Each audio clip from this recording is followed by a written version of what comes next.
welcome to Climbing Consulting. Today's guest is Matt Rogan. Matt is chairman and co-founder of Two Circles, the award-winning sports marketing agency that uses data to help sports organizations grow relationships with their audience and partners to drive commercial growth.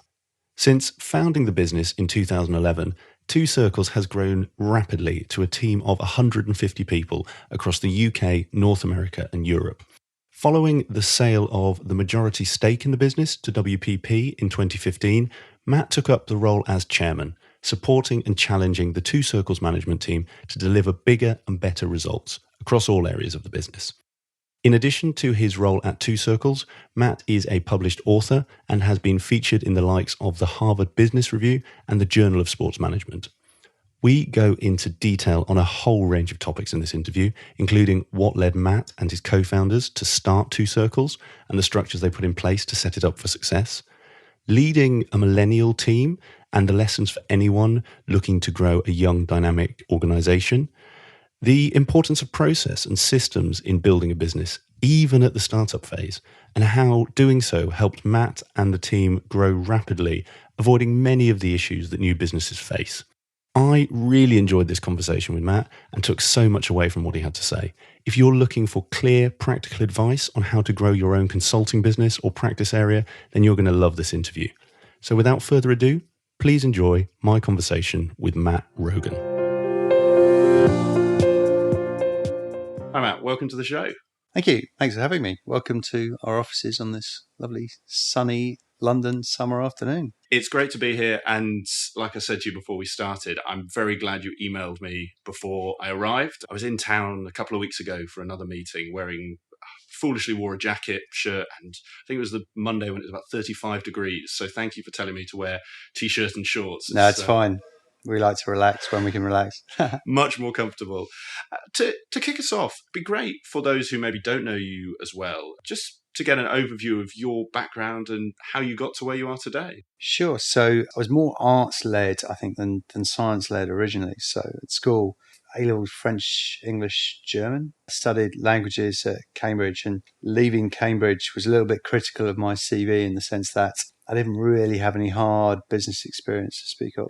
I'd done one internship during my time at university, which was slightly unfortunately being the fall guy on the insolvency of a bridal wear manufacturer, being the guy who had to welcome the irate husbands at the door when we couldn't release their wedding dresses. So I kind of figured I wanted to broaden out my experience from being a 5'8" henchman. So on that basis, I started off a broader career in strategy consultancy. I worked for a company called the Couchess Group, who was subsequently subsumed into CSC, which was a fairly generalist boutique strategy consultancy set up by two Bain, two McKinsey partners. Tried to make a name for myself as understanding the sports and media entertainment landscape, which was just beginning to shift. This was in the era that Sky Sports was beginning to become a thing and a bit of a presence beyond sort of linear broadcast TV. And effectively made my own luck a bit, picked up a couple of sports projects in the time in that generalist practice as the most junior analyst on the project, and made the call that rather than do my MBA, I kind of cashed in that experience, jumped to the NBA, US Basketball League, marketing various bits of the NBA in Europe. From there to MTV. By that time, I learned a bit more about business and was running the sponsorship practice, so brands partnering with MTV to work across Europe. My best man at the time said, when I got married, said I was the smallest man ever to work at the NBA and the least musically talented ever to work at MTV. He was pretty right.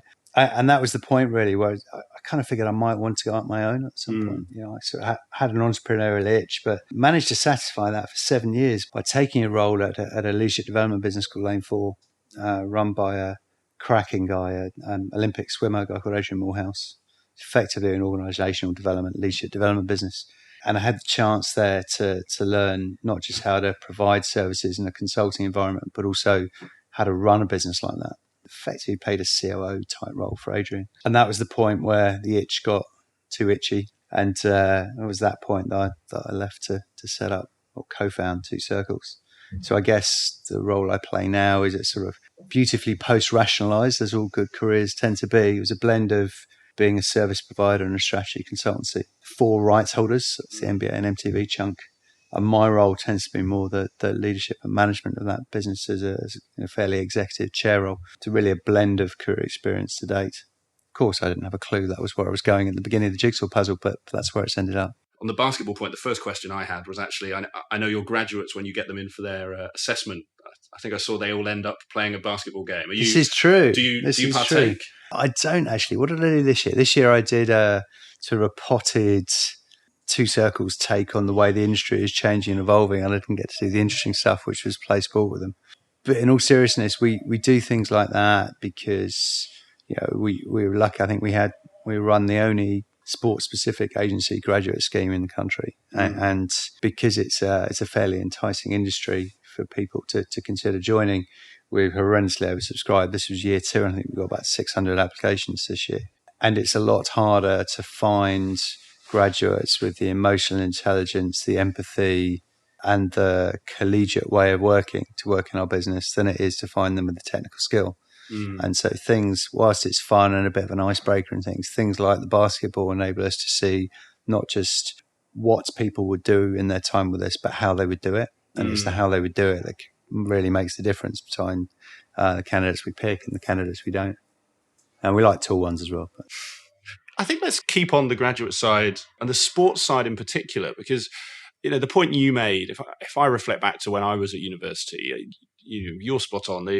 The idea of being able to work in sport was a very sexy thing. But I think a lot of people really, that was just an extension of, I like playing sport, therefore I want to work in sport. And it's something as a sports fan who has very little knowledge of the inner workings. My perception though is that it's very different. Is that a challenge you find graduates turning when you're getting the applications through? Is that a challenge people have? And what is it that sets those best graduates that you then hire apart from those? Yeah, there's absolutely a blind fascination and interest in the business of sport. It's fueled by the media, to be honest. If you look on the back pages, increasingly in the sports space, there's many stories about the business side and transfers and managers staying or going things as there is the action and what happens on the pitch. Ticket prices this, attendance is that. And we're really straightforward, really, I think, in that we look for 4 things in joining an organisation like Two Circles. So we look for academics, and we don't look for academics because we're academic snobs at all. We look for academics because we think they're a great predictor of being able to pick up new things quickly. Now, if somebody doesn't have great academics but has been done something else with their kind of formative years that offsets the academics, and they've put themselves in different environments and learned new things and done so in an interesting way, then we're perfectly happy to accept that somebody's good at grasping new things in other ways. But we do unashamedly look for academics. We look for analytics, and you don't have to have done a sciences degree to be analytical. You just need to be able to look at a sea of numbers and intuitively go, well, those two look quite interesting. They look a bit different. I wonder why they're different. That's what we're looking for. We look for emotional intelligence, as I mentioned earlier on, the basketball example. And in terms of sports, the way we would describe the sports piece is we look for an intuitive understanding of the business of sport, an interest in the business of sport. And that's different to liking sport. So and in fact, sometimes it runs contrary. So, for example, you're exhausted, it's Monday night, you live in England, you get home, you're lucky enough to have paid TV, you switch the TV on for a Premier League match. You do one of 2 things. Either you look at 11 coloured dots and 11 other coloured dots, run around a bit of green and just let your mind relax and vaguely follow the score. Or you can't help yourself but say, why is that advertising hoarding in Chinese? And why is that stand a little bit empty? And I wonder what the deal is with the company that are telling us whether the balls cross the line or not, that supply those feeds into the broadcaster. And we're interested in the people that can't help but ask themselves those questions. Doesn't mean they know the answers, but they just have that intuitive interest in what's going on behind the scenes. And I know you're big in data, and I know we talked a lot about, we'll come on to some of the things in this room that sort of drive from that. Do you find, to your point, is it always a strong correlation between the people who enjoy or are avid sports fans, might be a big Manchester United fan, and the people who find that interesting? Or are there any correlations in that respect? Is it maybe the other way that you actually find people are less interested or less evangelical about a team, but to your point, more interested in that business side and those little nuances. I think it's very rare you find somebody who has that intuitive interest in the business of sport who isn't a fan, but it's important you find people who can disconnect the two. In fact, we often find that we will try and resource people on projects where the club or team or league or governing body isn't something they themselves are deeply passionate about, because we do believe that area, that slight ability to step back is very effective. I'd like to think I was half effective in the basketball space because I'm not really a fan of basketball, had never played, and fundamentally the task was about converting new people in. So for me to have a level of distance was really important, and we try and reflect that a little bit as well. Certainly, you find a lot more people who are fans of sport who don't have the intuitive interest than people who have intuitive interests that aren't fans. And so there are a whole myriad of areas on the what's changing in sports. Your point around the sort of Chinese advertising things that if we have time, I'd love to go into, because I think there's some fascinating things there. I do want to bring us back to where we started before we talked about the graduates, which is actually founding the business. It'd be great to start right back at the beginning. And actually, I'm always really interested how co-founders meet each other, decide to work together, and then successfully take that step, because there's so many variables and things that could go wrong throughout that journey. How did you, start at the beginning, how did you meet Gareth, and where did it go from there? So there were three of us who co-founded the business in the first instance. First of those, and our chief exec today, is a guy called Gareth Bush. Originally, I met Gareth when I offered him a role at Lane 4 back in the day, so Adrian's business. And quite rightly, given where he was at from a career perspective, having just retired actually from being an international athlete, he turned me down. He did it in a very empathetic way. And we became friends and kept in touch. And over the course probably of 4 years, just kept in touch, met up every so often. We lived quite local to each other, became friends. And Gareth had joined Manchester City, and Gareth was always keen to set his own business up. He joined Manchester City, and the more we chatted over beers and coffees, although because he was an ex-athlete, he never had quite as many beers or quite enough coffees as I did, it sort of came to the germ of an idea that some of the work he was doing at Manchester City which was very much sort of understanding the data plumbing of a sports team and helping them consolidate down the data they held, might tally with my experience, which was the other way around, really, which was going market in terms of understanding market drivers, the way the industry is going, and mapping that through into how in my instance, a basketball league or a sports music channel might operate. And so we came to the idea, really, that there was something in that, and that together we could put the outside in, inside out experience together and set business up. And so we cooked up the idea of setting Two Circles up. At the time, though, I had a mortgage. I just had my second child and had a very talented wife who was just about to go back after her second maternity leave with our daughter Neve to go back into her world of venture capital, top end of venture capital. And so I was tasked with going home and having a chat to Claire and saying, Claire, I've met a man. And I got through that bit. Said, look, I think there's a business here. And I've always wanted to do something, and I think this is probably it. And she was very good about it and listened. And over the course of a couple of conversations, the last of which was when Claire and I were Eurocamping with the kids in Austria. And we were over Eurocamping, and I had a call from Gareth saying, there's another project actually with England World Cricket Board, and I think they're going to go with the germs of what our business can be as a bit of a wildcard option. So at that point, we just put the kids to bed and we sort of got through one bottle of wine, and I thought, okay, well, it's that moment where we need to probably cross the threshold and say, okay, Matt's going to do this, and we're going to put the mortgage on hold and do all that kind of stuff. And so we ended up saying, okay, well, Claire, I think this is the right time. I think we need to go for this. And he said, okay, well, on one condition. Okay. I wasn't sure it was going to be a lifetime of washing up, whether this was going to be more seriously, doing it 3 days a week and having a sensible paid job as well. So, well, the condition is that I'm coming too. Okay. So that was your third co-founder? That was our third co-founder. And to this day, our secret weapon. The basis of Claire had grown, invested in, grown, and also sold a variety of businesses, including a couple in the broader sort of entertainment space. And she was our finance director, now CFO from day one. And actually, we weren't sending many invoices at the time, so that didn't keep her as busy as her real informal brief, which was, look, you've bought companies when they're sort of £1.5, £2 million and fixed the things they should have fixed at the beginning.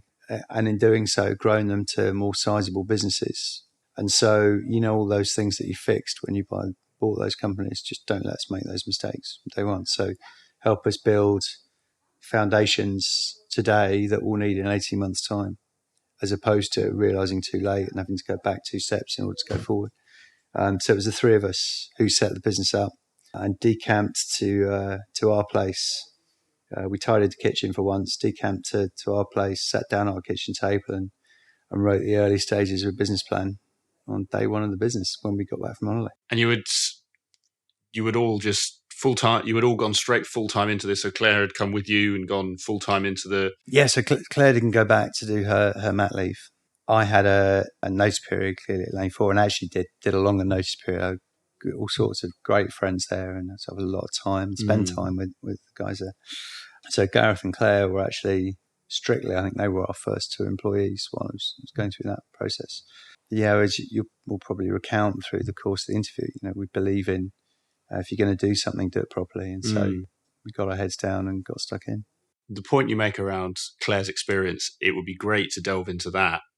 I want to though just find out, because this is something from other guests and from listeners who have, I've spoken to who are in a similar position. That journey is longer than sort of it sounds, and presumably there was some points where you were asking yourself before you went to Claire and said you met this man and the conversation that went with that. Presumably there are some questions, or were some questions you asked yourself at the time being, like you say, you had 2 children, had your mortgage, had a good job with another firm. Do you remember any of those questions you did ask yourself when thinking about setting up 2 Circles? And if so, what were they? There was probably only one, if I'm honest, with any real import, which is I'd heard that setting a business up was horrendously tough in terms of hours and volume and stress and pressure and all those kind of things. And so I kind of concluded, and my Lane 4 training, I guess, had taught me that in order to put a shift in, you have to be more than extrinsically interested in what you were doing.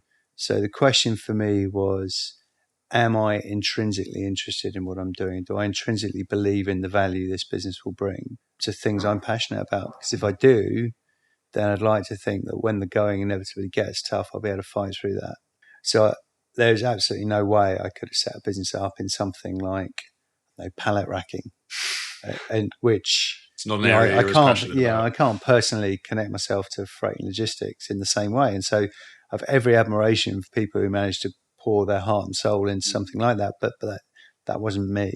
And so I think the truth is there were probably relatively few areas where I could have led a business to the success we've had because of that. And fundamentally, I still feel when I get up in a Monday morning that it's not a tough place to be thinking about the job of this business, which is to connect more people to something in sport I believe intrinsically in, both in terms of its value for our society as a connecting force in some pretty challenging times, but also in its value as getting kids' butts off the sofa and getting them physically active. We have a role across both of those. A question that, and this might not have been one you asked, but it sort of occurred to me when you mentioned that you went into business with your wife and someone else. And now you take any social dynamic where there's 3 people, you have to work very hard to keep balance and not have it become 2 versus 1. And that might not be at the top level, but on decisions, etc. You obviously, you made the point, it was quite a shock for your wife when you said, I want to go and do this.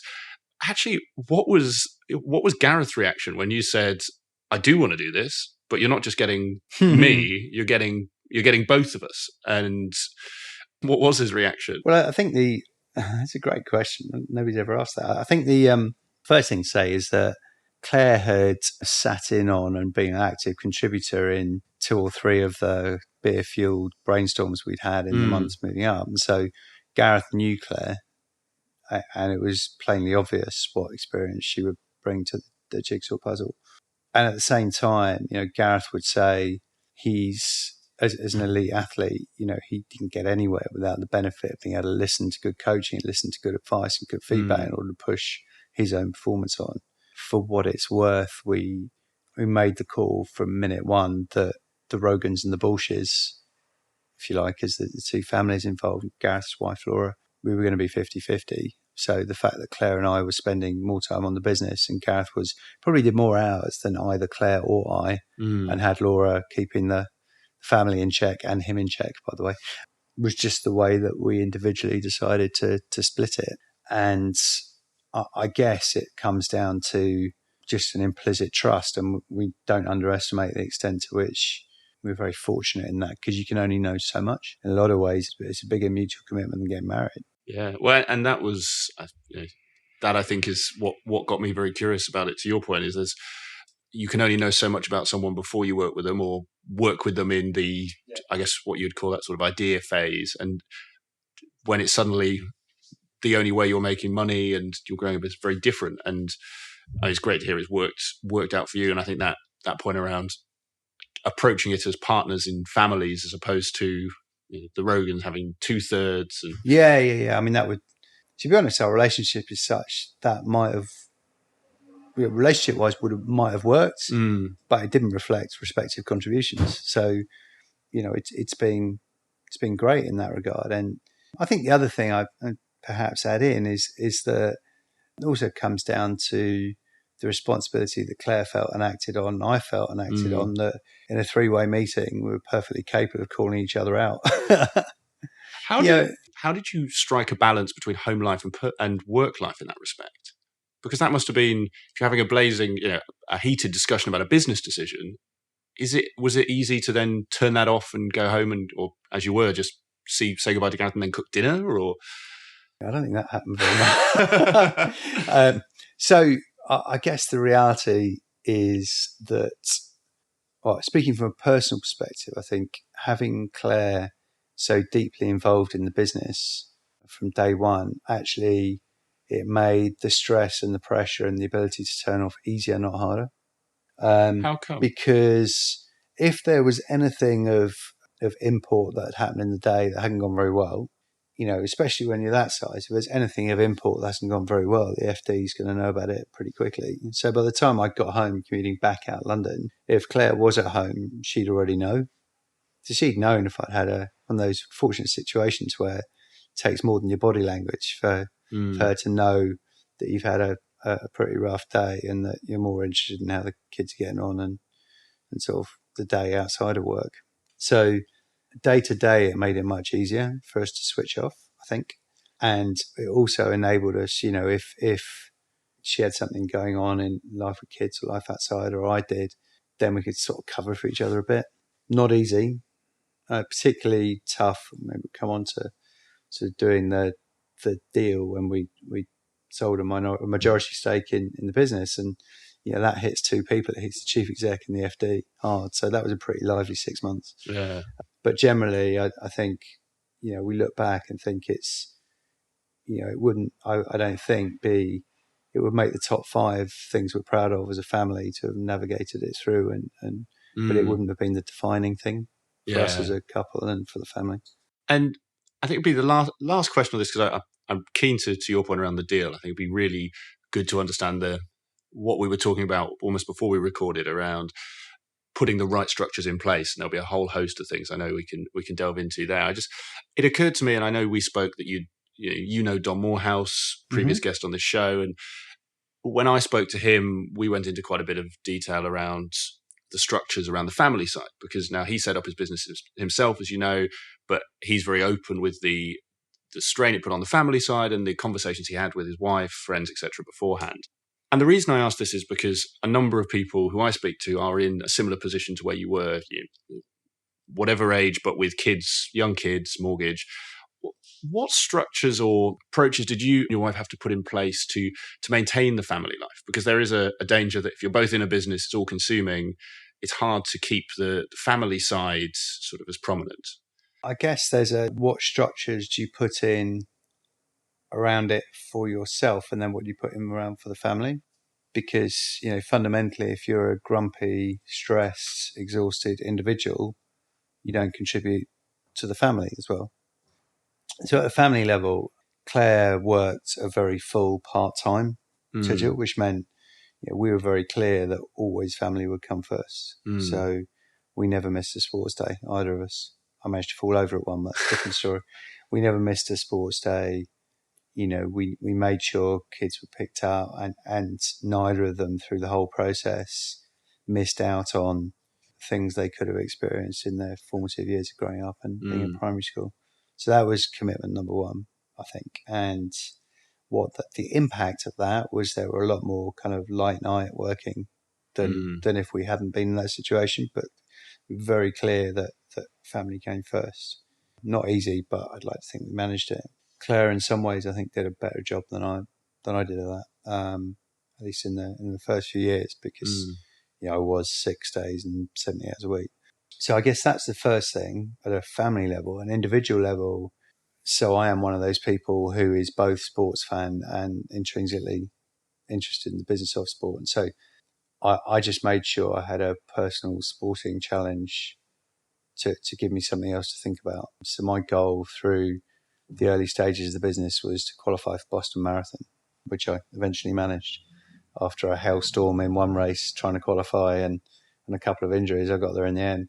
And just having something that made me go out in the first thing in the morning with a head torch on in the pouring rain in the middle of Oxfordshire just to clear my head for 3/4 of an hour was what gave me the endorphins and the balance and the sanity to come home. And in that 10 minutes, I was able to see the kids when they were up before I went to London, just be present as opposed to just there. I wasn't perfect at it by any means, but that was the second thing, I think. So at a family level, being clear what your priority is, even if that's tough to juggle and that's tough implications. At an individual level, just trying to be as ungrumpy as I possibly could be. And then probably also the third thing I'd chuck into that is just be exceptionally good as best you can be as time management. So just destroying the notion of dead time. So I'm an appalling driver. I like music too much. I like playing around with anything other than the basics. It's not ideal when you're driving down the road, is it? Unfortunately, Claire hates my driving. So Claire will tend to drive. So when we were going somewhere in the car as a family, the rule I had was that through the first 6 years of the business was that, if the journey was more than 15 minutes, every single time, whether it was during a theoretical holiday or not, I was on my laptop, just killing emails and just getting stuff done. Because if you have to do those number of hours, you just have to create as much dead time as possible. Get rid of as much dead time as possible. So I guess it's those three things, how we managed it, like an overarching principle, personally trying to stay away from being grumpy as best I could. And thirdly, just being remorseless in time management. Really, really useful. And I think that middle point is so often forgotten. And actually, you phrase it as trying to avoid being as grumpy, or not being grumpy, or be as little grumpy as possible. So that's an awful way of saying I'm it. perfectly capable of being a miserable sod. But the point around actually, and I think a lot of people sometimes forget it, even if you're not running a business, is make time, however small, for the things that make you happy. To your point, the running, the goal, because that then lets you appreciate other things because you are in a better headspace. I think that's right. And I think also in a business that's growing quickly, that role modeling back into the business as well as your family is critical. So my phrase that got kind of hackneyed around when I was traveling with work and things was, don't forget the head torch, i.e., if you're in Scandinavia on a business trip, it's 4:00 in the morning and dark, you role model to your team the fact that you have taken time to get some distance. I used to try and run occasionally at lunchtime and turn up in my Leica or have my tennis kit on because I was going to a match afterwards. And that is not only having a personal challenge for your own sakes, but it's role modeling the fact that that's okay. Yeah. In fact, we've been through a process. We grew by about 70 people joined the business last year. And what we found was one of the things that tipped us culturally over the edge, or risked us over the edge last year, was traditionally we had a set of principles that Gareth and I and our management team have role modeled that sort of through osmosis went to the company. So family always comes first. Work we be most productive for the company and clients on any one day. wherever that might be. We don't believe in FaceTime. If you're not busy or you can do something else, you can go for a run, just go do it. Little things like that culturally were fundamental to us. We'd never written them down because we'd always just seen each other behave according to those. And when you grow by 50% in a year, or sorry, grow by 100% in a year and 70 people join the business, all of a sudden you have to codify some of that. So principles that I guess we tried to live internally in the way we lived our lives and tried to show the company just informally. We've started as we've grown to have to codify those a little bit just so everyone knows and create permissions to try and create balance. And one of the most fundamental one of those was family comes first. And I think that brings us quite nicely on to the growth of the business and the point you highlighted around Claire came in for her experience in having done this in other businesses. And, I know when we sort of were talking before the interview, one of the points you made is you shouldn't be, when you're coming to a sale, looking to tweak your business so it's sellable. You should be building the solid foundations from the start so that everything is in place. It'd be great to, like the point there around codifying culture, get your view on what were the core things that by setting up or building early put you in the best place for that rapid growth trajectory. So we run the whole business according to a balanced scorecard. Very simple balanced scorecard. And we've done that since we set our plan in year one. And the things that felt hard to focus on, but I would absolutely put stood us in brilliant stead for the long term, were all in the internal current box, which we would christen process. So we had internal, external, current, and future. Okay. So external future is all about your market and your proposition, not just today, but tomorrow, your product development pipeline from our perspective. External current is all about your clients and the quality of your delivery, the quality of their feedback. Internal future, that's what we christen team. So it's about your culture and the way you set your learning development strategy, the way you're setting your team up and to grow and thrive and move into different and larger roles over time. And your internal current is your process. So what goes on in the heartbeat of the business, traditionally, I think, totally overlooked in consulting businesses, that sets you up with a deep platform to scale. And so for us, the kind of things we were doing there were, we were probably running timesheets before we had client work to do, just to not be busy fools, and understood where we spent our time. And so this was when it was just the three of you, or? Yeah, I think timesheets was probably 5 or 6 people at the point at which they arrived. We were making sure that every client had a contract, a signed contract. We knew where that contract was. Of course, in the world of data which we operate, that's particularly important, in particular data processing agreements, things like that. We had plenty of clients who would gladly just have paid the bills and not signed a contract, but we insisted everyone did, protect them as well as us. We had firm accounting policies for where we book revenue. We were never going to get into a position of cash accounting and booking the revenue when the check came in. We're going to book the revenue when we did the work. And that was based on the timesheet data that was coming in the other way. We were very clear around the stringency with which we looked at our suppliers. The marketing technology landscape has changed and evolved so quickly, and the quality, veracity, and often legality of the suppliers hasn't gone with it. So we were remorseless in the way in which we procured suppliers for our business, and also made sure they were really strictly contracted and things. So things that, occasionally we would look at ourselves and think, we're a bit above ourselves. Sort of, we've only got 3 people and 2 young children as part of this business. Are we acting too much like we're Unilever and not a 2-person business, 3-person business? But the reality was that those structures and foundations and job specs and proper recruitment processes and all those kind of things were, at various times when we've gone through 100% growth in a year, it's enabled us to keep pace. And in the early days, when it was 3 of you and 2 kids, did that ever create challenges? And I think there's 2 sides to this. Is actually internally, when you're sitting around the table going, right, what are we going to do? We need to make some money. Yeah. But actually someone at the table is saying, no, we need to define a recruitment process. Was it actually, how did you manage that tension between going out and and earning money, winning business and growing, versus setting up those structures for the business you expected to be in a year, 2 years' time? So that's where having three of us was so helpful. So we delineated the roles from day one as Gareth runs the clients, I run the business, Claire runs the numbers. And that simplicity of primary focus was critical, because it meant we had somebody looking at effectively I did the team and market buckets, as well as the overall ownership of the scorecard and the tensions therein. Claire ran the process bucket and Gareth ran the clients bucket. Mm-hmm. So we had somebody sort of looking at each of those buckets, taking ownership of them, and then ultimately managing the scorecard. So my primary role was about managing the tensions within that. 2.5 years in, we made the decision that I was going to come out of doing client work entirely and focus on the business that was growing apace and put that next level of foundations in. And that was the best thing we ever did. It was quite a brave thing to do. And one of those formative moments where you only know you've got a strategy and a scorecard when you commit to it, because we could probably have made a couple of $100,000 worth more of profit if I'd just done the client work. But that wasn't what we were there for. We were there to grow a business over 10 years we were desperately proud of. We weren't there to make $200,000 more profit in year 3.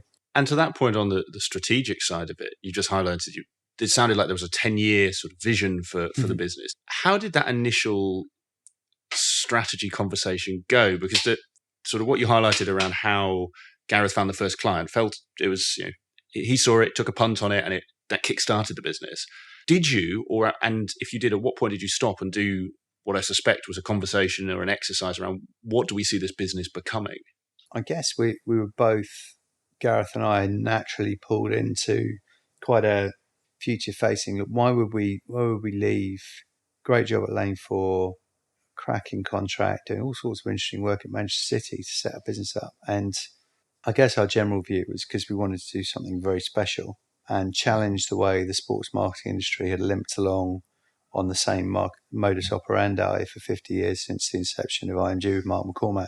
And so, we were only really interested in the first instance around, we want to change the game for sports marketing. We don't want to do something, build a business 2 years, sell it, and then go to the Bahamas. We want to change the game for sports marketing. And in order to change the game for sports marketing, that means that we know we're going to need different stages of that. We know it's not going to happen overnight. And we also know that there's going to be highs and lows and ups and downs. So we're quite a bold vision. That meant we were naturally sort of, I guess, both vested emotionally in the whole of that journey. So when it came round to the sort of the detailed planning underneath that, Claire was really helpful in terms of helping us with the work back planning. Okay, so we also, Gareth's background's an elite athlete, mine in strategy consultancy to some extent. It's all very well having a goal that you want to win a gold medal at the Olympics or change the game of sports marketing, but you need to know what that means. You need to do this month, next year, yes year. So day one of the business was the day we were kind of aligning on the vision, but also saying we actually built a balanced scorecard for the first 3 months and the first year in that first session. So how will we know we're on track for our 10-year goal in the first year? What will we want to be seeing in the team space, in the market space, in the process space, in the client space, and ultimately in the numbers? And even in 12 months felt an eternity away, right? So we then worked it back even further and said, okay, well, where do we want to be in 3 months' time? And that was things like, we need to have a certain level of pickup of our website. We need to have a certain number of people in the recruitment pipeline. We want to have had great client feedback from the initial work that we've done at the England Wales Cricket Board. We want our timesheet system to be working. We want to understand some of the initial insight that's coming out of that. So goals in each of those 4 buckets helped us feel like we were on track.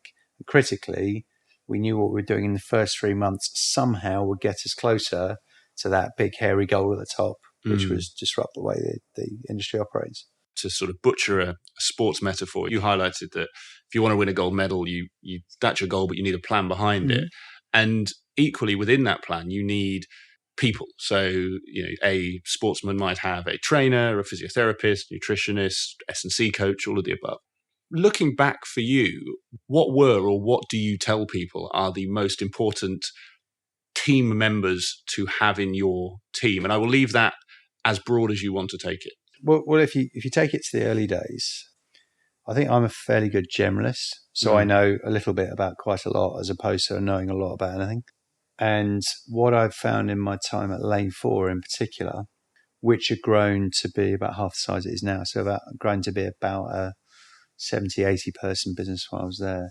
What I found was there were areas that required deep specialism. So one of the other bold things we did in the first year was we paid for time from some experts in some certain spaces.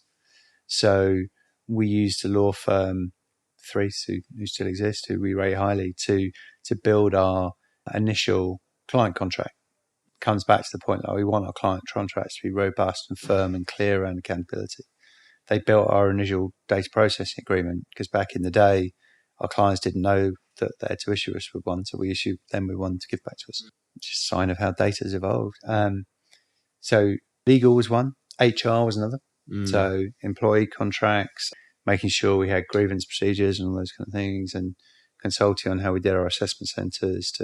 So we used a lady called Charlotte Hignett who worked with me at Lane 4 to do that. And we also were clear that we wanted to make waves in the industry quickly, right? So if you want to change the game of sports marketing, that implies pace. And so we also worked with a guy I knew very well, a good friend of our business still. We continue to work with a guy called Nigel Curry, who helped drive a little bit of word of mouth in the industry. He heard about the work these guys are doing and put us in touch with people who take a chance on us to keynote at the conferences, even though they'd never heard of our business. Just helping us understand how to land our message and critiquing our website because it was full of data gobbledygook. Things like that just gives a hard dose of reality in the market space.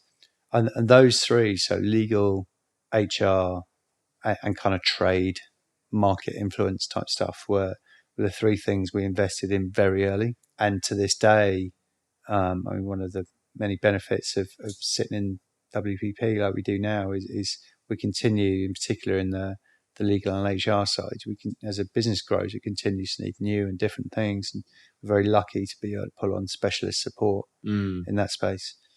The other thing that we lent heavily on was what we call the Oxfordshire office. So we live out in Oxfordshire, and we were very lucky to find in the mums at school, right? So a little primary school, Aston Rowan Primary, where our kids go. We were very lucky to find a lady called Nicole Keane, and a couple of years later on, a lady called Zoe Jacobs, who were very talented, had very senior corporate roles, and were now at a position where they wanted to get back to work, wanted to manage it around the kids. And we were very fortunate to be able to convince them to come on this merry bandwagon with us as well. So there were several internal company meetings that started at the school gate. And I think that's the other third thing I would say. It links to getting time from Nigel and Charlotte and from our legal team, and time from Nicole and Zoe as well, which was, we were of the view that we'd rather pay for real expertise in the early stages rather than fighting and scrapping to find a salary from somebody who was a relatively junior generalist, because that was the skill set I had. We wanted real expertise, be really sharp. Nicole joined Claire in the finance team. Zoe tries her best to keep our senior team out of trouble logistically, keep us in check. And so that extended team within the team has been absolutely fundamental. How did that, I don't know if it's so easy having been in it or now looking back, maybe it is how did that help you when the rapid growth came? So I think it gave us the comfort to know that when things were getting lively, our basics were under control. So again, there's probably too many sporting metaphors in this already, Please. But as an athlete, you do all sorts of core stability and strength and physical work, and a lot of that's just so in the last 100 meters of a 400 race, you can hold your form, and your technique doesn't fall apart, and you don't start moving sideways in the lane, and you can finish the race. And for us, it was a little bit like, I remember one week before Christmas where we renewed 4 clients in 3 days and won 2 new clients, and each of them were very keen that we get the projects contracted, or at least contracts issued, and start to get going before Christmas, so we could go on the beat of the bang in January with actually delivering the value, which effectively meant, you got Chris Rio in the back of the car playing that awful Driving Home Christmas song as you try and work out how you're going to get 6 contracts issued in 2.5 hours before you arrive at the mother-in-law's. Yeah. And you can't do that unless you've got quality templates. Mm. You know exactly a lawyer's position on what a retained structure of this would look like, how we know exactly how we describe this kind of a project or that kind of a project.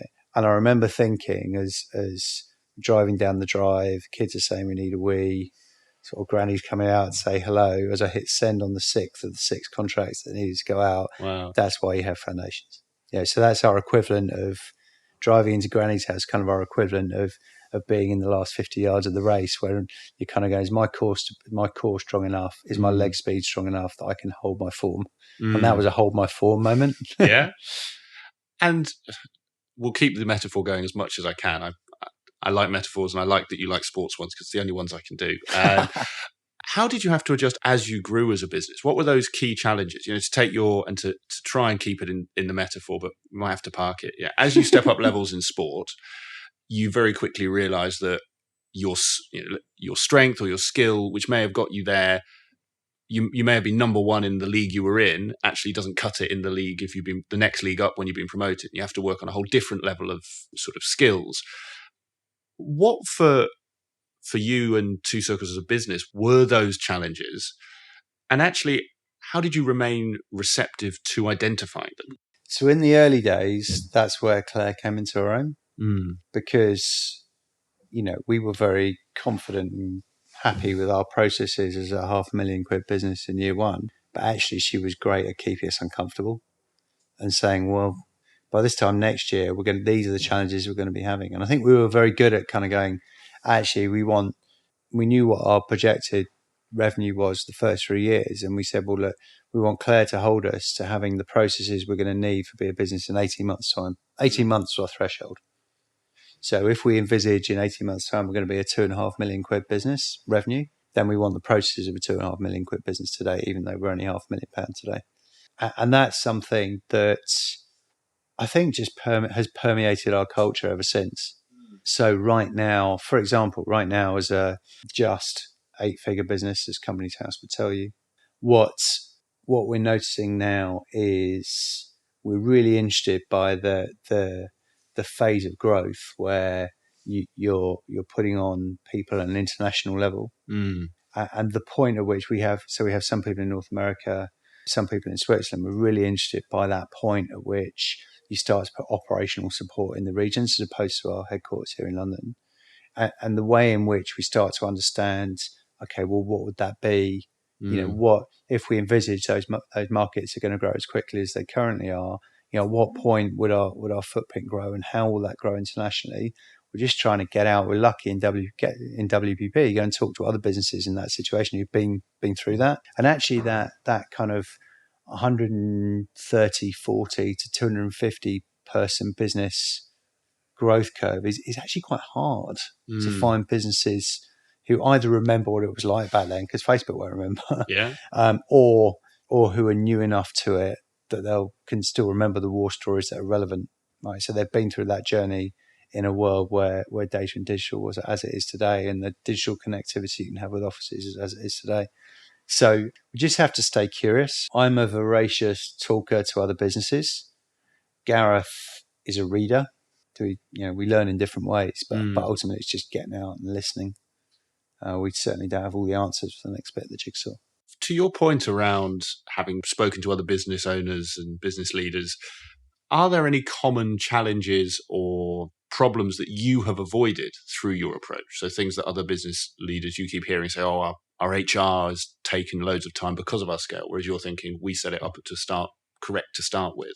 I think probably the one thing that runs through the blood of this business, and I would say definitely not other agencies in the sports space, I'm perhaps not other agencies and consultancies in the advertising space and marketing space, is we are significantly less interested in new clients and particularly focused on existing clients. And the quality of the work we do for existing clients is joint number one in priorities of this business, and always will be as long as Gareth and I are involved, alongside the care and attention and growth we give to our team.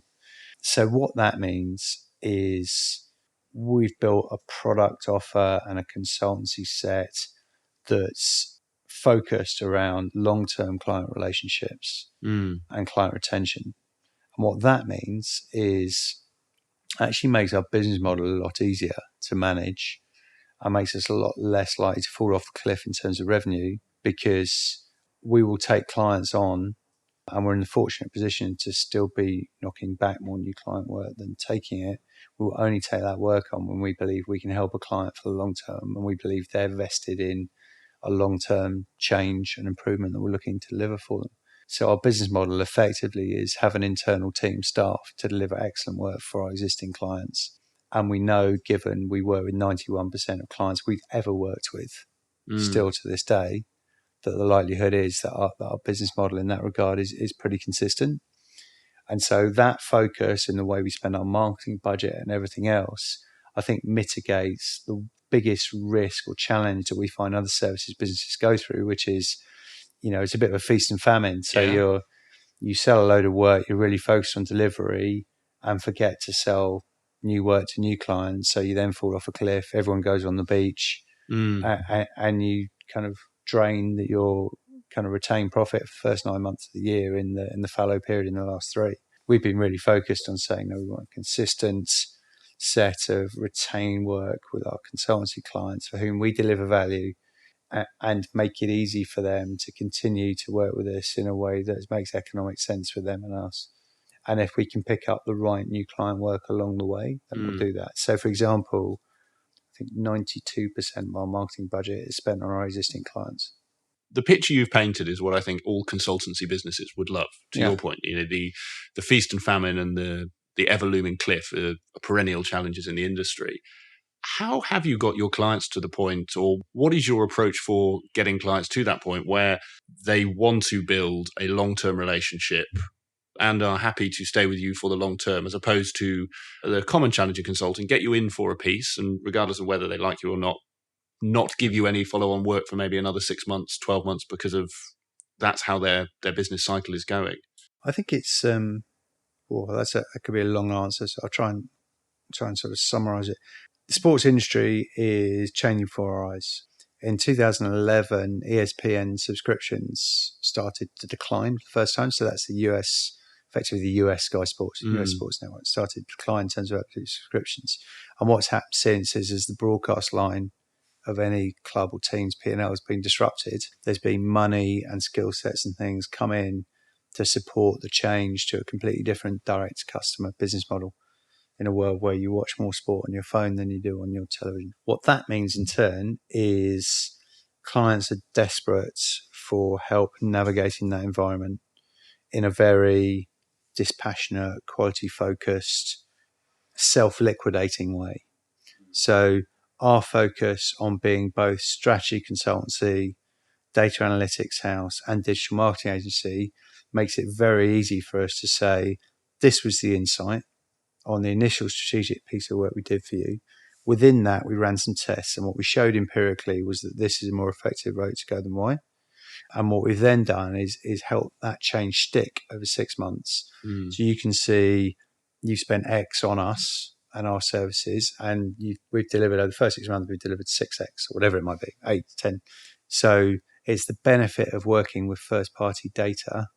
It's just a lot easier for us than a leadership development business or organization development business to prove our empirical value. So that's one thing. But the second thing that comes with that, I think, is having confidence in ourselves to not create dependency on our clients.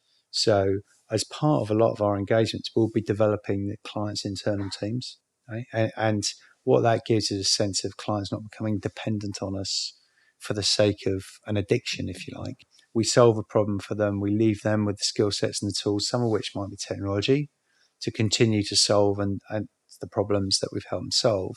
And I guess that confidence in the value we bring has meant that clients have been very likely to come to us with another challenge in the world where every one of their revenue lines, when broadcast gets disrupted, everything gets disrupted.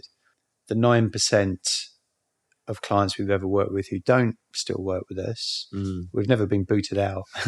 It's been more a situation where we've gotten to the point where that first piece of work has got them sustainable and they're happy with that. And actually for us, if you come back to the intrinsic value of the business, which is putting more people on a tennis court day in and day out, connecting more people to sport we think they might love, whatever it might be, to stop an engagement after 6 months, clients be delighted, showing the empirical value that we've managed to do some of that's not a disappointment. That's a good thing. I think a lot of the industry side is very interesting, and I don't know if we're going to have time today, but like you say, that disruption and the challenges they're facing, and to your point, just around focusing on the doing good work for your clients, showing the value. We will come on to, if time allows, the marketing side and where B2B businesses go wrong, because I know we had a sort of good chat on that. Well, actually, maybe why don't we? I think we've probably fallen quite nicely into there. Why don't we just touch on that for a moment? Because I know prior to starting out the interview, I think you mentioned that most B2B organizations aren't particularly good at it, but I don't want to put words in your mouth. That's I think 99% of B2B marketing, and I say this from my time being guilty of a similar thing, in particular in early stages of time at the NBA and MTV. A lot of early B2B marketing is quite lazy. If I see another website that's blue with some fairly generic languages, Getty Images shots of people in suits laughing at each other over a coffee, I think I'll scream. The reality is that the consulting industry in general has a tendency to spend 80% of its marketing budget on new client generation and 20% on looking after an existing client base, which is ironic when 80% of the revenue in any one year comes from an existing client base. And so I just think there's a mindset shift in a couple of areas with B2B marketing. Firstly, it's recognizing that actually putting proper investment into an existing client base pays back. So, for example, Lane 4 and now Two Circles run a brilliant client conference, which is off the clock, time to spend time with your clients, providing interesting thought-leading content that probably you haven't provided. You've provided the platform, and letting your existing clients talk to each other about how good you are, or problems you've solved, or areas you maybe could get better in. It's a very confident and useful way of continuing to drive just a proximity that your clients seeing you in every trade magazine trying to win new clients is not necessarily the best look in a way, particular in an increasingly small digital world. So I think it's number one is it's sort of a refocusing of B2B marketing to recognize that it takes 6 or 7 touch points for you to win a new piece of work. You spend an awful lot of time trying to work out which ones have been more effective than others. And the most effective one by far is having somebody else recommend and refer you. That comes out of giving chances for existing clients and potentially some potential clients to get together and spend time talking to each other. That's far more effective than anything you can do yourself. So that'd be the one space. The second thing that continues to amaze me in a world in which hierarchy is breaking down in every area of our society, and that includes the way in which organizations run themselves, even though consultancies are a little bit late to the table there. It continues to amaze me that an organization will only ever send out thought leadership if it's written by a partner or a senior manager. They'll only have fairly straight pictures of their managing partners on their website. There will be an inherent aversion to including any thought leadership or just ideas from anyone who's not a fee earner in that, as if your finance director doesn't have smart ideas too. And ultimately, people buy people. And it just surprises me constantly how much B2B marketing just presents a front as opposed to shows and represents and is proud of the people who are going to be doing the work for the client. And underneath that, I just think, if I'm honest, we recruit all sorts of marketeers and we have far fewer impressive applications from B2B marketeers, far fewer who will challenge the status quo and do things a little bit differently. What is it that, because those are some great things that people can do, what is it that's holding people back, or from the people you speak to, what is holding those partners in those firms back from actually doing that? The fact it's the partners. You just put your finger on it. My experience of professional service firms is partners get promoted as a result of being transactionally brilliant at what they do. Be a brilliant accountant, be a brilliant lawyer, be a brilliant strategy consultant. why does that mean you'll be a brilliant marketeer? It doesn't. It means you might have a look around, look at what you perceive to be best practice, which we've just said is poor in the B2B space, and all you'll do is replicate the best of poor stuff. Too many consultancies, including one I've worked in, have been obsessed by the fact that being a brilliant strategy consultant enables you to be a brilliant business manager. And often I think they're completely the opposite. Business managers in service businesses should be prized for being brilliant at what they do and listened to as their area of expertise. And I've only ever seen one excellent marketeer. He's a managing partner of a strategy practice, a guy called Julian Viner at Couchas. Just written a great book actually on business development in professional service firms. And, he's a rare exception. Yeah, and I think that's a really interesting point, like you say, that people get to where they are by doing what they've been good at, and that doesn't necessarily make them great at what they need to take them forwards. For sure. Strategy consultancies can be some of the worst run businesses. Leadership development businesses can be some of the worst at giving cold, card, impartial feedback to their peers. It's just, it's one of those sort of perennial challenges. Yeah. If you look at some of the, I believe, I haven't, anecdotally, if you look at some of the internal contracts, so for example, between a law firm and their office provider, it can be an absolute mess. It's sort of the Achilles heel. And so we were desperate at avoiding that. Yeah. So we said, we're going to make as many decisions as we can in this business based on hard data. And it'll be the last question on the marketing piece, but that data piece, you highlighted that you could show clients this is our, we've A/B tested this is what it's bringing in. And in effect, that's your ROI on marketing. Well, it's more than A/B testing. So you can say, for example, you subscribe to a digital sports product, right? And you pay on a monthly basis. And halfway through the year, maybe the season's finished and you don't renew. Okay, so we don't just know there are X amount of lapsed people consuming that product. We know who they are, right? And we can demonstrate the number of people who've been lapsed, who we've put back into sort of some very, hopefully fairly sophisticated marketing and brought them back in to subscribe to the product. We can predict the lapsing of somebody before they lapse, sort of show empirically the ways in which lapsing was going to be the next bit of the jigsaw puzzle, and we pull them back from that to engage them differently with the sport. So it's not just a case of saying we think we've driven 20% higher engagement. We can say, look, and the nature of engagement, your traditional lapse rate has been 25%. We've pulled that over the last 2 years down to 15%. The 10 people we've kept, we know their absolute spend since being kept is X. And we know the most likely way in which they will engage with the sport next is X and Y. So it's the difference is rather than saying X percent of people are going to behave like this, X percent of people are going to behave like this, and we know who they are, and we can help them stay involved and engage with the sport. And sort of applying that, I guess, almost actually to your own marketing, because that was to your point around the sort of the generational and the structural element of consulting firms not allowing that is one side. And there's, from conversations I've had with partners and people in that position, there's also I'd say a healthy skepticism about the ROI of activities like the conference you mentioned. I mean, how do you track your internal ROI for your marketing spend to make sure you are doing the best things for a consulting business? So the first thing to say is I believe that it is, depending on the industry, somewhere between 5 and 7 touch points with a new client. And that might be reading an article. That might be a chance conversation you have with a peer who recommends. That might be asking some other people on LinkedIn, look, I'm looking for somebody who can help me with this.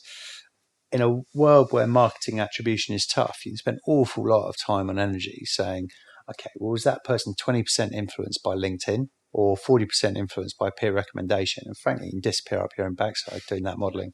So we don't do it.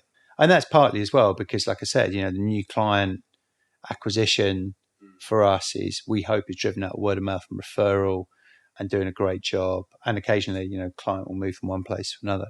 So we don't spend too much time worrying about that. The biggest metric for us in terms of our new business pipeline is actually the quality of our existing work for clients. From an existing client perspective, something like our client conference, we will look at a percentage of our revenue over a year, the last 12 months, over a year, that's represented in the room of the conference.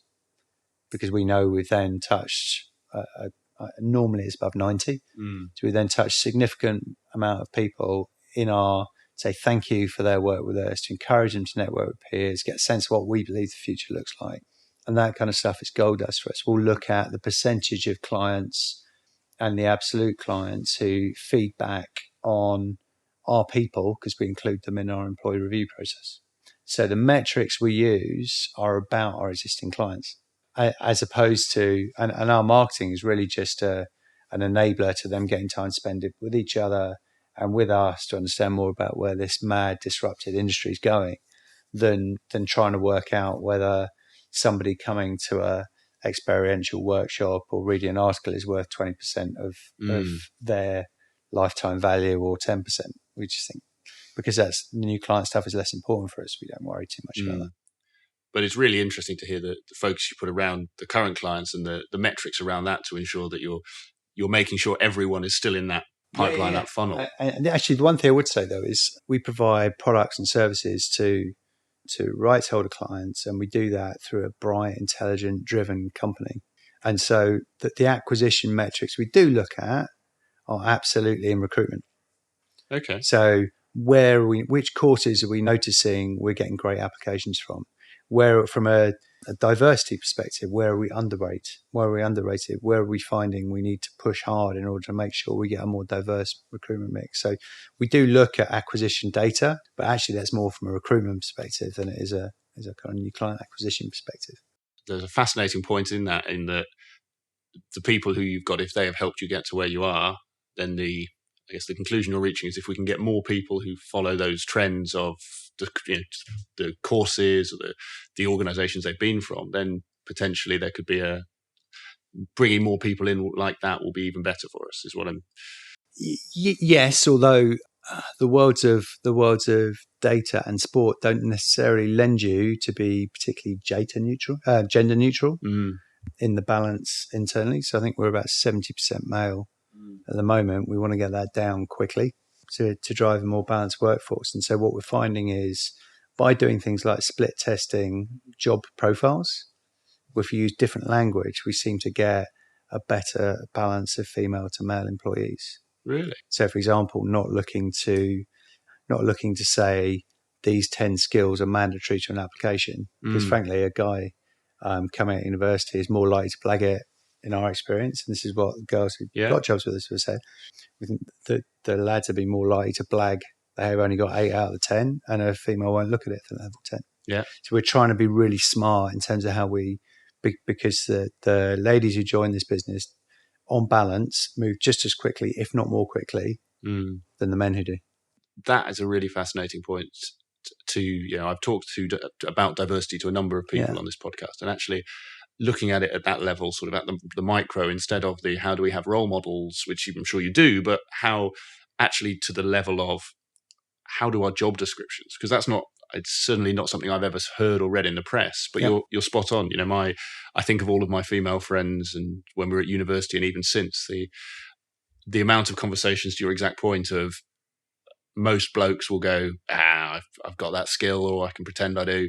Whereas most of my female friends will spot what they don't have, not what they do have. Whereas to your point, most men will go, this is what I do have, and that'll get it for me. So high performers in our business, we're a data business. So that's the kind of DNA of how we work, or the currency with which we work. But we work with emotive content to drive customer change. And so the most high potential people in our business are both right and left brain. And what I notice is that ladies who join our business who have the left brain are more likely to have the right as well. I interviewed another partner who runs another data consultancy, and funny, they said exactly the same thing, that you need both of those skills to excel in the space. And I think the sort of slightly cliched perspective that someone who does data is a quant who sits in their bedroom with all the windows shut and sort of curtains closed is actually very wrong. And to your point, to excel, it's being able to take that data and apply the emotional intelligence to say, what does that mean and how do we use this effectively? The one-liner we used at our client conference, which sums it up, is this year was, stories are just data with a soul. And that's true in the digital world in which we operate. I really like that.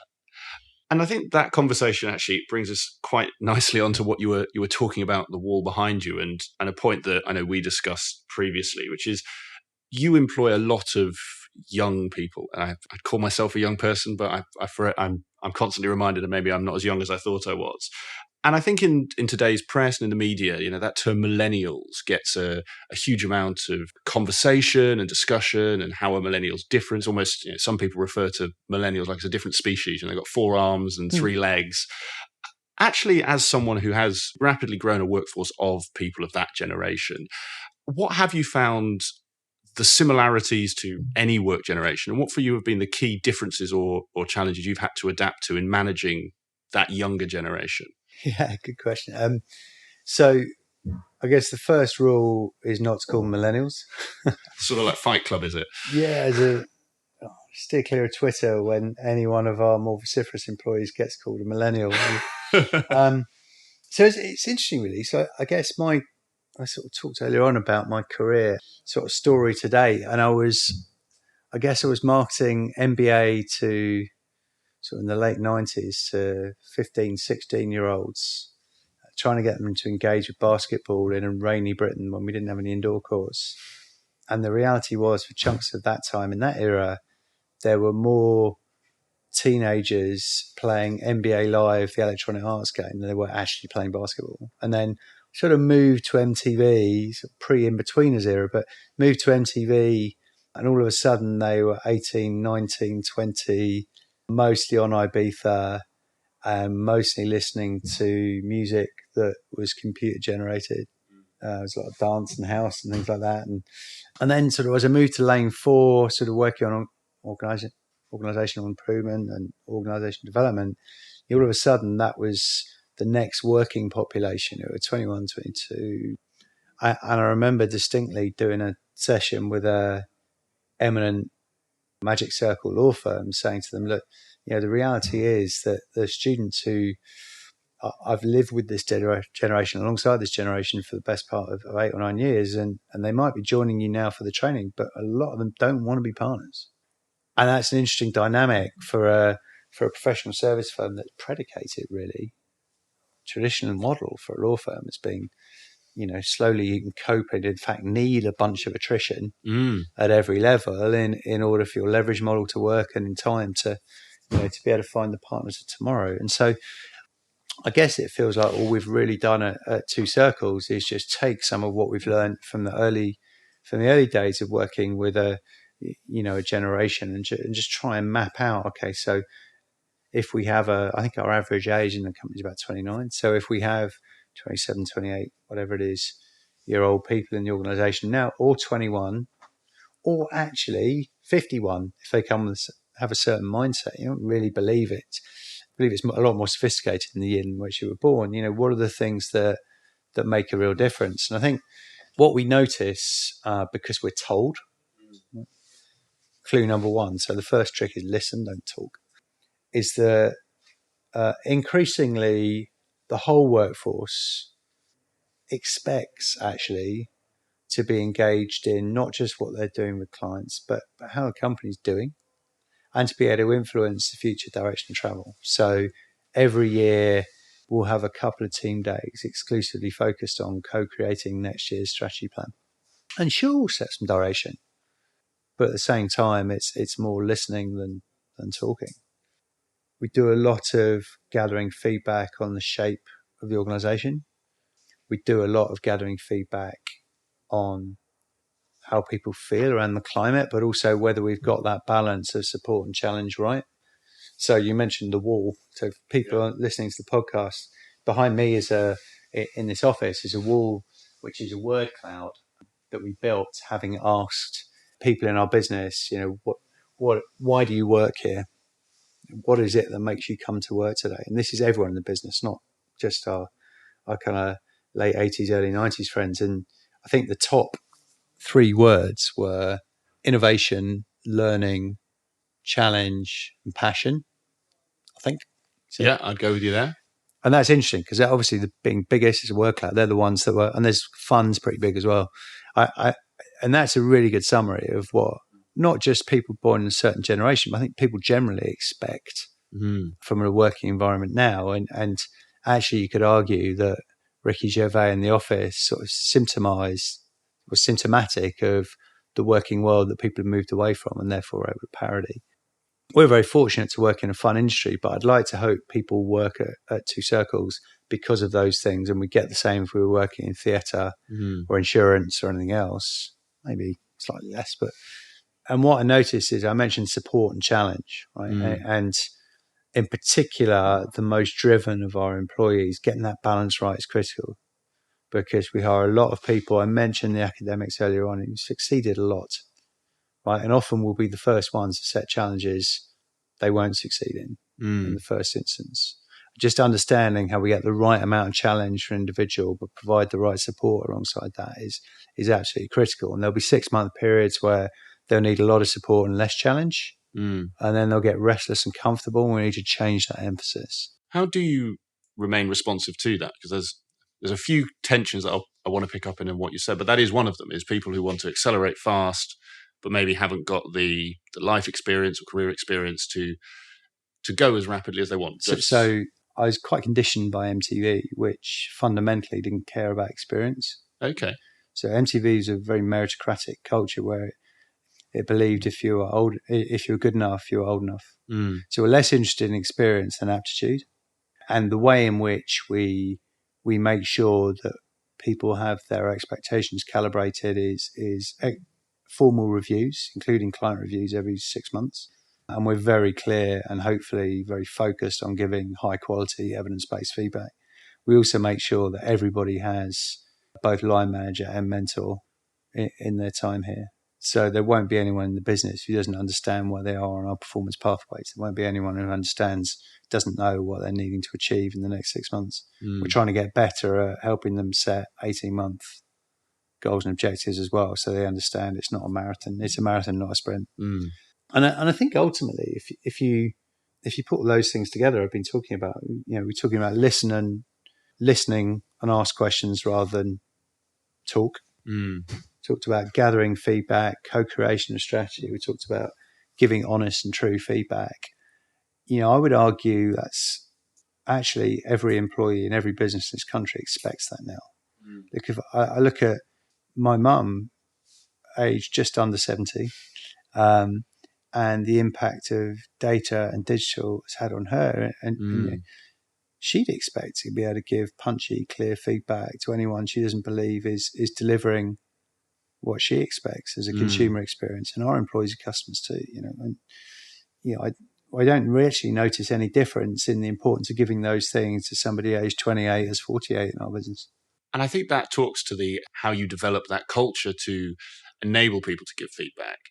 How do you as a leader then balance what I perceive, but please tell me if it isn't, as a tension of you, given your position in the business, you have a purview of the entire organization, and potentially strategic decisions you're making that you can't share with your team, or maybe just the team don't need to know about what that level. How do you balance the potential tension where your team want to give you feedback or say, actually, Matt, we should be going in this direction. I think what you're talking about, that direction there's nonsense. I'm sure they're not that frank. Maybe they are. Yeah. How do you then balance that and take on the feedback which you need to, but equally show or share with your team why and where their feedback hasn't been taken on? We've got quite a transactional example at the moment around our office space. So the lease on our space isn't being renewed, so we're looking for a new place to live.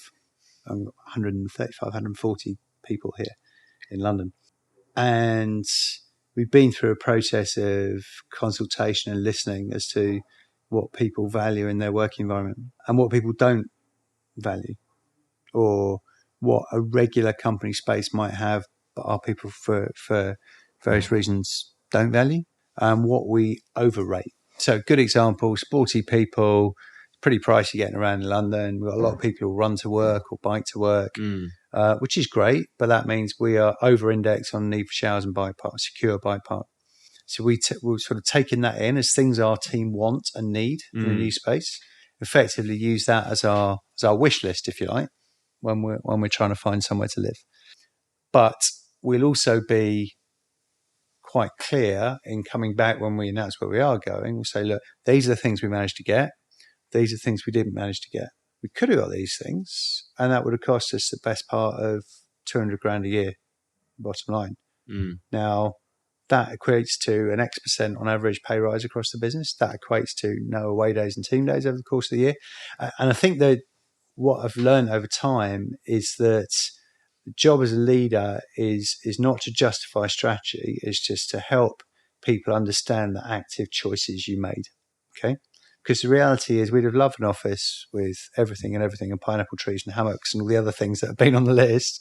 But the reality is that would have come at a cost of something else. And the best thing you can do with anyone in your business is help teach them to be a leader next time around the block. And that involves help them understand that it's an ambiguous world of making tough choices, but help explain the rationale behind the choices you made.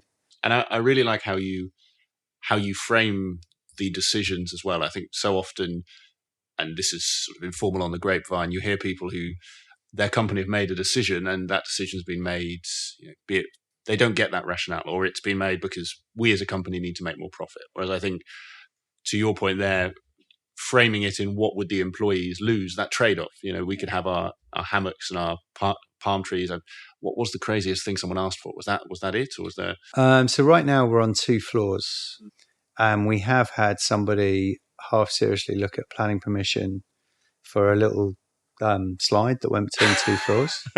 Unfortunately, that was our chief exec, Gareth, and Claire as CFO told him to sod off. Yeah, I mean, that's probably the silliest. Yeah, no. Purely because it means you can only go from the 3rd floor to the 2nd. How you get from the 2nd to the 3rd? You still got to walk up the stairs. I'm sure Gareth argues it's much. You're saving 25% of your overall movement time if it's twice as efficient going down the ladder. Down the slide. But yeah, to which Claire would respond, "He ran 800 meters for Britain. He's quick enough. He'll be all right."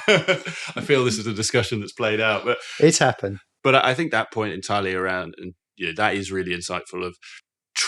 I think it comes down to just treat adults like adults, and almost to your point is so often, and in sort of years gone by, almost people weren't treated like adults. I've had one of my previous guests, Jeff Wellstead, talks a lot about employee experience. He makes the point around a lot of policies are quite restrictive, and if you looked at them now, you wouldn't have them. But if you trust adults to be adults, they will do what you have empowered them and trusted them to do.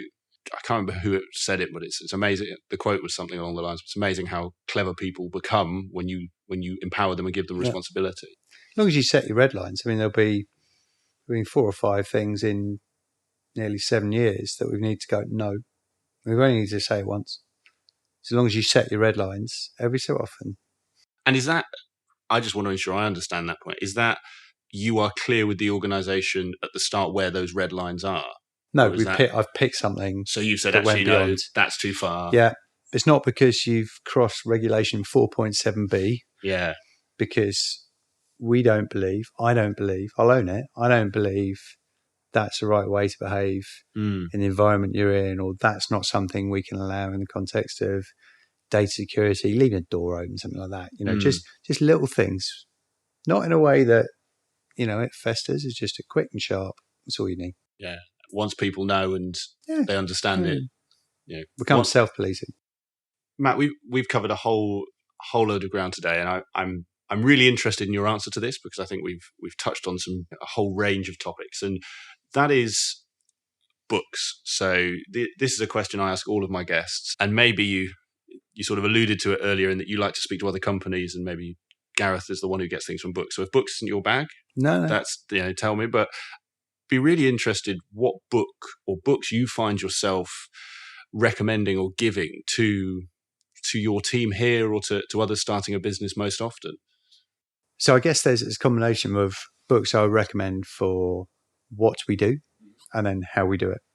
And the what we do, I think I'd probably go for a book called Players by Matthew Futterman. So documents the evolution of the sports industry over the course of the last, 70 years since Mark McCormack started IMG in the early 60s, and points to why now is a I hate the word, but like a pivot point for the industry, and why things are changing so quickly. And it sets the context beautifully for the world in which employees of Two Circles are going to inhabit and hopefully help change. In terms of the how we do it, one of the reasons I was really keen to do the podcast was I think there's a real dearth of smart writing and thinking around how to run and lead a professional services business. Big admirer of the stuff that Don Melhouse does as well as the podcast, and found myself watching a lot of YouTube clips of a guy who's now retired, actually, a guy called David Maister, who wrote what I believe is a fairly seminal book called Managing Professional Services Firms. He was a partner in a law firm, but one of the partners who could manage their way out of a paper bag. And just really eloquently describes things like the leverage model in a professional service business and how more revenue isn't necessarily a good thing. And just sort of a world where, it's about driving smart margins and great client return and the balance around that, which fundamentally is what we believe. It's dated slightly on the basis that, as I was mentioning earlier on, the world of law firms is having to change and be disrupted and things as well. And David wrote it, I think, a good 25 years ago, but it's well worth a skim. Brilliant. Great recommendations. And yes, the David Maister book was also a recommendation from Dom. And I think you're right. It's one of the reasons I set up this podcast. I think for an industry that talks to a lot of people, it's very bad at talking to itself and sharing advice, sharing insights. And I guess to your, it comes back to around things the other industries do a lot better is consulting still seems to covet knowledge. And I feel most other industries have moved to a world where knowledge comes largely free, but execution is what counts. And that's what I'm trying to do with this. So it's ironic, really, isn't it? Because consultancies go into a client and ultimately share the benefit of their learning from working in a lot of different environments. And consultancies themselves are very lazy about going out their own environment. Or physician heal themselves to it. Exactly. And then last question for today's conversation, and I'll be interested, take this as you want, really. You have three people in front of you, and the question is to give one piece of advice to each, and that is someone just starting their career. So that could be one of your graduates coming in just after university, one who's 4 to 5 years in, and now in sort of a consulting grade parlance, I'd call that consultant to manager, but sort of the early to mid stage, and then one who is approaching partner or someone who is in the position you were of wanting to step out and run their own business. What one piece of advice would you give to each? Okay, so at a starting out stage, I think it would be a phrase that a mate of mine coined, I believe, which is a guy called Greg Searle, who also worked with at Lane for age 38, decided to go back and try and win his second Olympic gold medal, having been a five-a-side playing dad for the best part of 10 years since winning his first one. He said that when he went back, the temptation was just to row really quick, try and get as fit as the young whippersnappers immediately. But he realised that unless he focused and honed in on technique and things, when times get tough, he'd fall apart because he was a lot older. So he coined the phrase, go slow, go fast. And I find myself talking to our newer hires a lot in that regard. So actually, whether you get promoted, inverted commas, 6 months ahead of your peer group, 6 months behind, or about on track is completely irrelevant.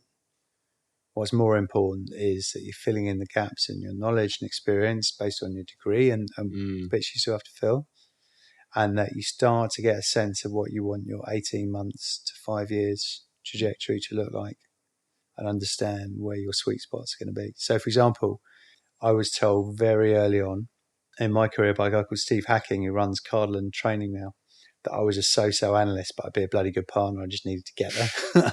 He was right. My QC was slightly dicey. And I think it's not one of those industries, consulting, where the rock stars a year and a half in are necessarily going to be the best, highest potential in the long term.